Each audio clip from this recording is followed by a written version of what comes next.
Wali Kota Bandar Lampung, Eva Duyana, baru saja menyalurkan hak suara pilkadanya tadi pagi. Orang nomor 1 di Bandar Lampung itu nyoblos di TPS 5 Kelurahan Palapa, Kecamatan Tanjung Karang Pusat, Rabu 27 November 2024. Tiba di TPS, Wali Kota Bandar Lampung yang akrab disapa Bunda Eva itu disambut dengan anggota PPS yang mengenakan baju adat. Bunda Eva terlihat penuh semangat mendatangi TPS yang merupakan lokasi taman budaya di Provinsi Lampung. Pada momen itu, Bunda Eva meminta agar masyarakat bisa datang menyalurkan hak suara ke TPS dan jangan golput. Ia mengharapkan agar masyarakat Bandar Lampung yang sudah mendapatkan undangan untuk mencoblos diharapkan untuk datang. Dan bagi yang belum mendapatkan undangan, masyarakat bisa memakai KTP dan bisa langsung datang ke TPS-nya masing-masing. Ia mengaku masyarakat Bandar Lampung sangat antusias dalam menyambut hajat 5 tahun sekali ini.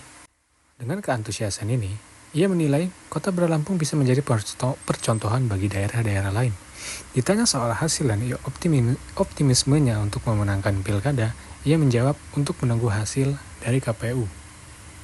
Semua warga masyarakat Bandar Lampung yang memang sudah dapat suara-suara undangan datang, dan bagi yang belum pakai KTP bisa datang ke TPS-TPS masing-masing, dan harapan kita semua warga masyarakat Kota Bandar Lampung antusias untuk pemilihan wali kota dan gubernur. Damai juga ya Bun ya? Ya, alhamdulillah Bandar Lampung luar biasa. Sudah menjadi percontohan. Gimana Bun?